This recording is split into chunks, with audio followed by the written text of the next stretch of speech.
They say the future is hidden for a reason, that the ones who truly know it are not human anymore. Tonight's story is about two people who wanted answers and found themselves listed as offerings. This is not a story about ghosts. This is a story about transactions. And once your name is written down, it never gets erased. Amara had always believed in signs, numbers repeating, dreams that lingered too long, a feeling that something was waiting for her. Her fiancé, Daniel, didn't believe in any of that. He believed in plans, in savings accounts, in timelines. But lately, things weren't working. The wedding had stalled. Money slipped through their hands. Daniel's promotion vanished without explanation, and Amara began waking at exactly 3:11 a.m. every night. Wide awake, heart racing, certain she wasn't alone. It started innocently. Spiritual consultation, destiny alignment, future reading. The website looked old, too old, no social media links, no address, just testimonials with no photos, and one line written at the bottom. We do not predict the future. We prepare you for the price. They filled the form together. Names, birth dates, place of birth. Then it asked for more. Have you ever felt watched in your sleep? Do you dream of unfamiliar places? Would you give something valuable to change your destiny? They laughed. They clicked yes. The reply came at 11:59 p.m. One sentence. We have seen you. Rest tonight. We will come. Daniel joked about it. Amara didn't laugh. That night, they locked the doors, closed the windows, slept with the lights off, and at 3:11 a.m., Amara woke screaming. The room was cold, not winter cold, grave cold. Daniel was asleep, but someone else was standing at the foot of the bed. Not a shadow, not a man. It had the shape of a person, but no face, just smooth skin where eyes and mouth should be. It didn't walk. It glided, and when it spoke, it didn't move its lips. You asked, come. Amara couldn't scream. Daniel sat up suddenly, eyes blank, and stood. They walked out of the house. No lights turned on, no doors opened. Later, neighbors would swear. They never saw them leave. They walked through streets they didn't recognize, past buildings that looked burned but warm, past people who stood still, faces turned away, and at the end of the road, a building that wasn't there before, a temple. Inside, candles burned blue, symbols were carved into the floor, and names were written everywhere, hundreds of them. Amara saw hers. Daniel saw his.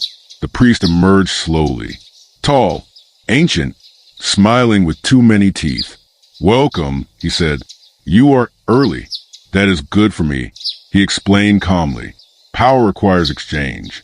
Influence requires blood. Affluence requires obedience. They weren't clients. They were currency. The priest showed them the truth. Every testimonial online, a dead person. Every success story, someone else's sacrifice.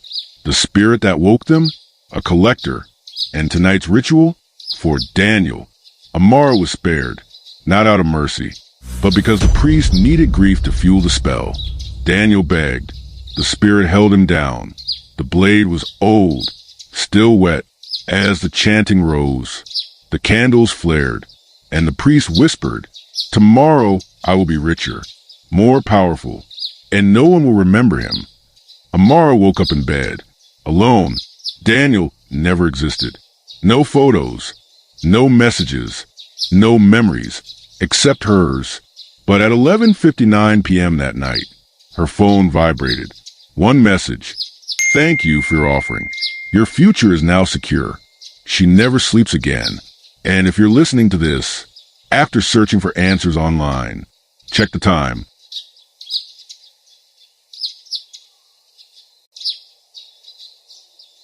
Before people whispered his name in fear, before temples appeared where streets should have been, before spirits learned how to knock on bedroom walls, he was just a man named Elias Crow.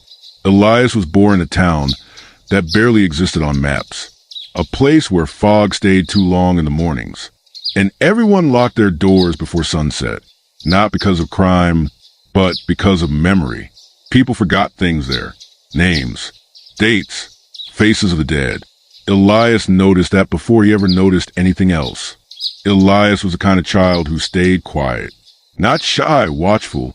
At night, he would lie awake, listening to the walls, not for sounds, but for pauses, moments where the world seemed to inhale and forget to breathe out. His mother used to pray every night. Same words, same rhythm, until one evening, she stopped halfway through a sentence and stared at the corner of the room. Her lips moved, but no sound came out. Then she smiled, not at Elias, at something standing behind him. Her final words were whispered, barely there. It's been waiting longer than you have. She died before morning. And from that night on, Elias could feel it. A presence that didn't move, didn't speak, but noticed him. Years later, Elias met Mr. Holloway. Everyone avoided him. He lived behind the abandoned chapel, where no services had been held in decades. Holloway didn't age right. His face looked borrowed. His eyes never blinked at the same time. One evening, Holloway spoke to Elias without turning around. You feel it too, he said, the thing that doesn't leave. That night, Holloway explained the truth. Some beings are not summoned. They are noticed, and once noticed, they wait for permission. Holloway had been feeding one for years. Now he was tired. The ritual wasn't dramatic. No lightning, no fire, just symbols scratched into stone. And a man brought in under the promise of forgiveness. A drifter, no family, no one to remember him. The air thickened, not darker, heavier. Something leaned into the world. Elias felt it press against his thoughts, not entering them, but making space. The man stopped breathing. Holloway collapsed moments later. His purpose finished. The presence remained, and it turned its attention to Elias. The voice didn't come from outside. It came from behind Elias's eyes. It spoke in terms, not threats. Longevity, influence, wealth, obedience. In exchange, Elias would become a vessel, not possessed, but shared. He would never again belong fully to himself. Elias agreed, not out of greed, but because the presence had already settled in. Refusal would only make it angry. Years passed. Elias prospered. People trusted him instinctively. Money found him easily.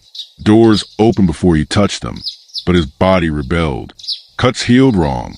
Bones shifted subtly. His reflection lagged behind his movements. He stopped sleeping more than an hour at a time.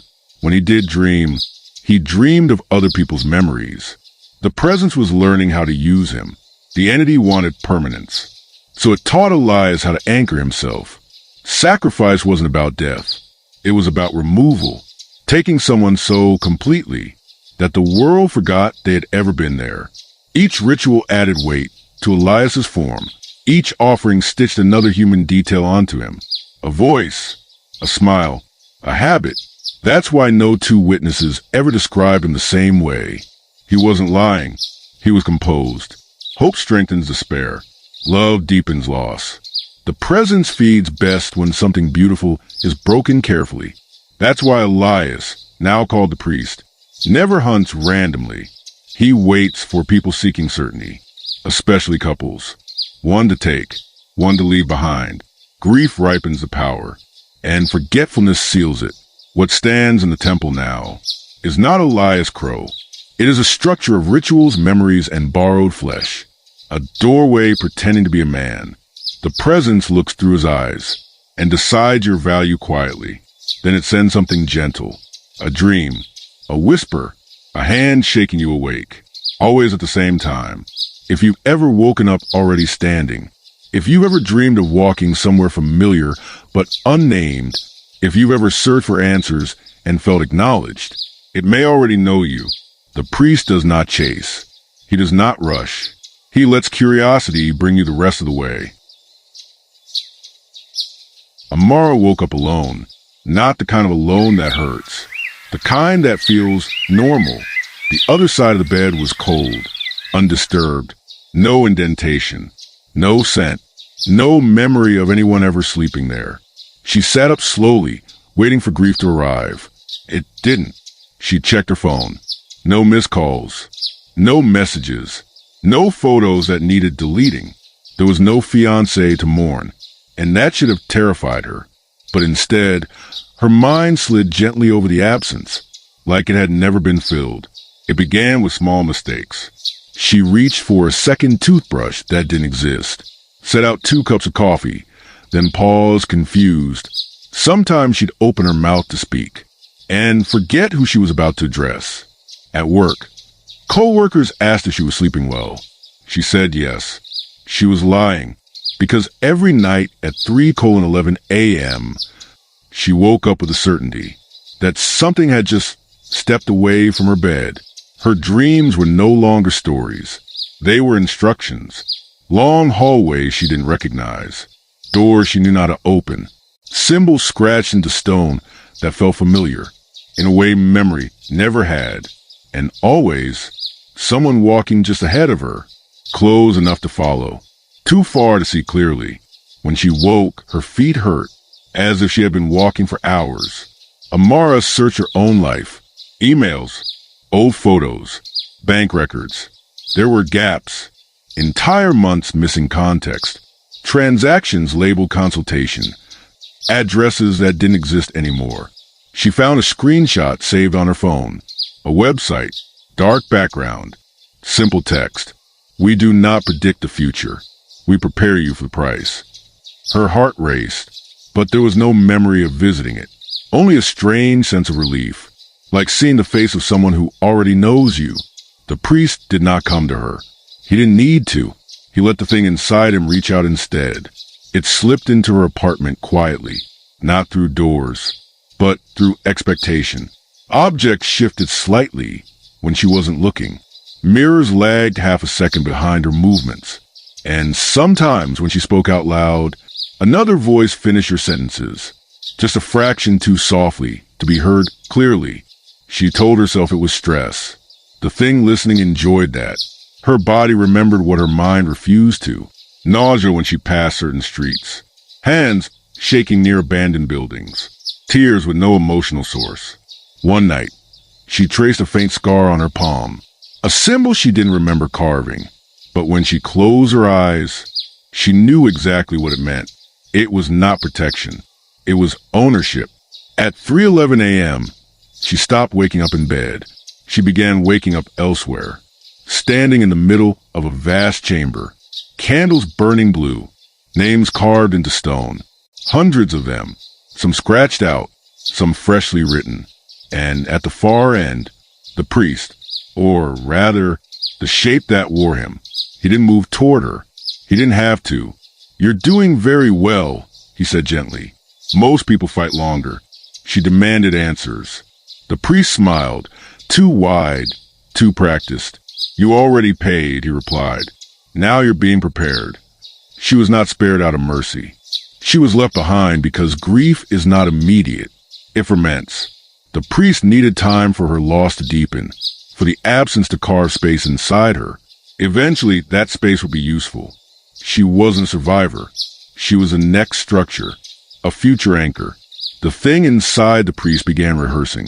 Sometimes Amara would speak in words she hadn't chosen. Sometimes she would wake mid-action, standing, writing, carving.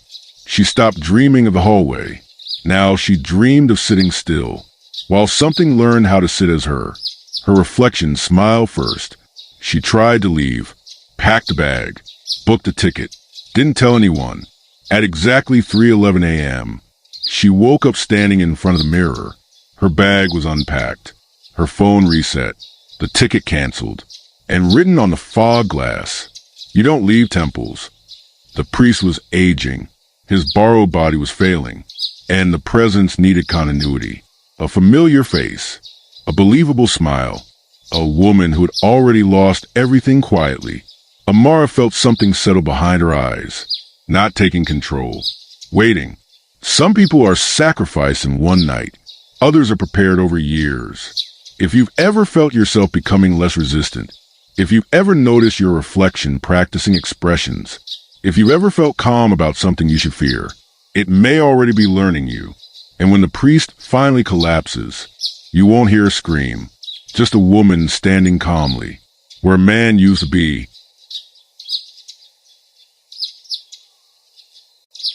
The priest had begun to rot, not in the way bodies usually do.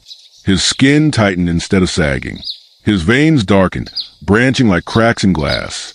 Sometimes his joints bent the wrong way and stayed there until he noticed. The rituals were taking longer. The spirits lingered instead of leaving. The presence inside him was growing impatient.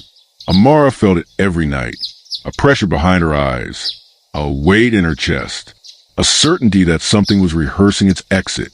On the final night, the priest called her closer than ever before. She stood across from him in the temple. The candles shook as if afraid. For the first time, his voice trembled. "I was never meant to last this long," he said. "Vessels fail. That is the rule." Amara saw it then, behind his eyes. Not a spirit, a presence without edges. Old, patient, hungry in a way that had nothing to do with flesh.